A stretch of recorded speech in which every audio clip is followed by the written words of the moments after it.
I must share this morning's game against an expert called Abominable Thunder. His ratings are 2,000 and something. Comes with the king pawn opening, and then because I don't normally play expert ratings, I don't like it. I don't enjoy getting thrashed. Though I thought I'd play it really, really tight, and just boring. And he pushes. So I just continue with my tight plan. And out comes his queen knight. He's looking very aggressive. So pin it straight away. Out comes the other knight. Just attacking that pawn that's not actually defended anymore, because the knight that's defending it is now pinned.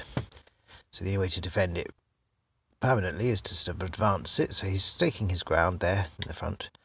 And out comes my knight to the only remaining square it makes sense to develop it to. If I was to develop that knight to here, an expert player is obviously going to do that. There's no question about it. So has to come here. So I'm kind of forced a little bit with that move. Now he's coming here with obviously an idea to do a sort of pawn advance with the reveal later on. And I can bring this knight now to here, which you probably didn't expect. Because the trouble is, if I continue to bring the knight over to the queen side, it's going to make my king side weak, and it sort of looks like I ought to be castling king side. To me, it does anyway. I'd rather have the straight row of pawns rather than the fianchetto to defend my king with. And also, I think he might be imagining I'm going to castle queen side, so I'm going to castle king side. I'm also going to have my knight on an unusual square. Your knight doesn't usually end up 2 squares ahead of its home square, and that could catch him out later. It's this kind of thing that you have to try and catch out expert players with. This kind of tricky squares, tricky placement of pieces. It often works, because they get a little bit lazy and they just go with their theory that they've often learned very well, and they forget that you've put the piece on an unusual square. So we carry on anyway. Just see my bishop back. See, he really thinks I'm going to castle queen side. He's happy to advance those pawns and probably castle king side. So I bring the bishop all the way back to here. Obviously, I can't bring it to any other square at the moment. Okay, I could have taken the knight. That's another option, but I didn't want to. Not against an expert. I didn't want to rationalise the situation for him. I wanted to keep it complex. Out comes this bishop now, attacking the centre. Not quite sure what the idea is here, perhaps just seeing that there's a nice retreating hole for it, and he might draw some of my pawns into attacking it. Kingside castling. And then I do the surprise kingside castle. And I don't know if that was a mistake, that whether he is used to playing other chess engines where you have to move the king and the rook in order to castle.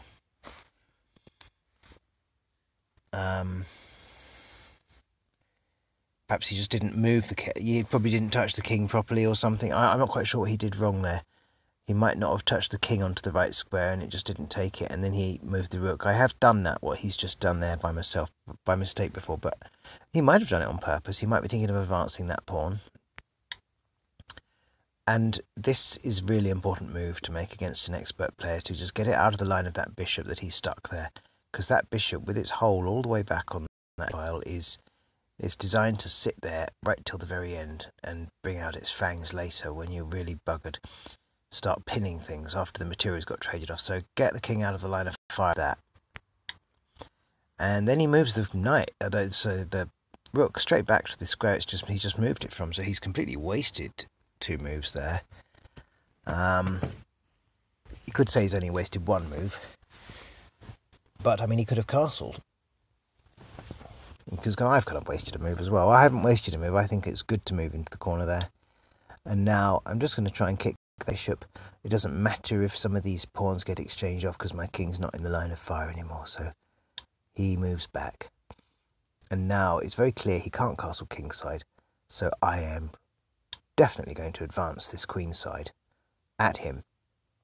and try and pulverise some of these pawns out of the way, because he's lost his right to castle kingside by moving that rook. And out comes the queen. He does want to castle.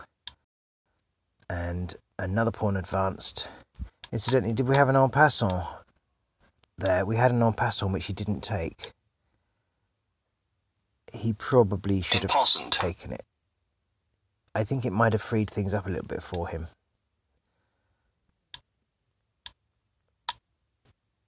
So now I can't move the bishop because obviously it's defending the knight from his queen. So we now we're not en passanting anymore. We're just advancing. Queenside castle in. And he's still refusing to take anything.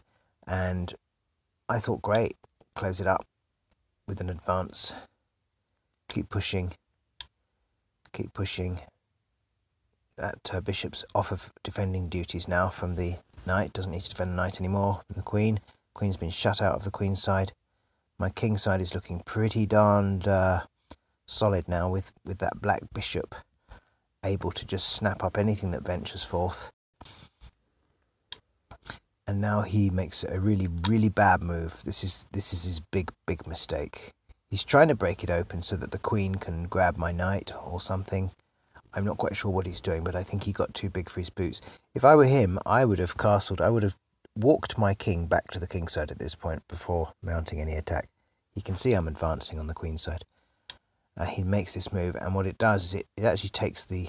My correct move for me after this would have been this. I didn't quite see that pawn weakened at that point, but I did see it in time. I just shored up this. We did our exchange, and then he's prepared to advance on the king side and still hadn't seen that. Check. The king has to move. Check. And then it's check with the rook, because foolishly he's taken away that pawn. And as you can see, he is in line for a windmill, a pure classic windmill spanking. This is a 2000 and something, we'll see his rating at the end, a 2000 and something rated player, and I am about to paddle his ass with a windmill. So out comes the bishop. He doesn't have any choice really. Take, check, check. And as I say, it would have been a windmill if he hadn't chucked the bishop away, and the windmill would have ended up. Well, let's see what would have happened if he hadn't thrown the bishop away. If he'd just gone here, then it would have been check, check, check. Check. Check. I suppose you could have gone here after that, but then you're looking at check. Check. And I guess he didn't want that, because he's got to avoid getting in line with his queen, certainly at this point.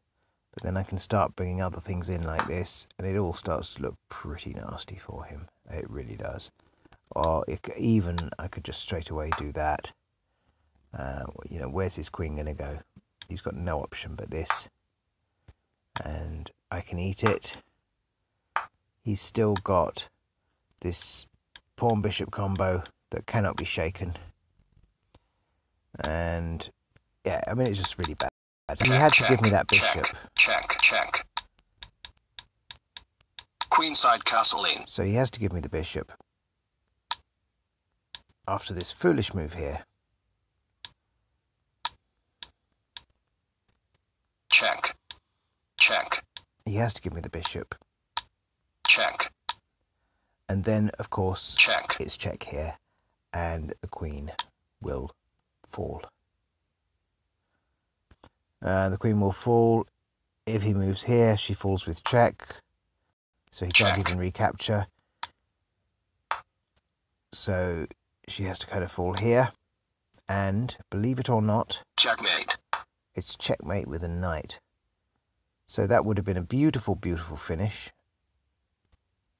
But obviously he resigned at this point. Clearly knew that he was beaten. And I was very pleased to have beaten this. Abominable Thunder. This, let's just turn the music down for this, so it's good it is down already. And in a few seconds, These adverts are getting longer and longer and longer on all platforms. All companies are grabbing more of our revenue with these extended adverts. It's just greed.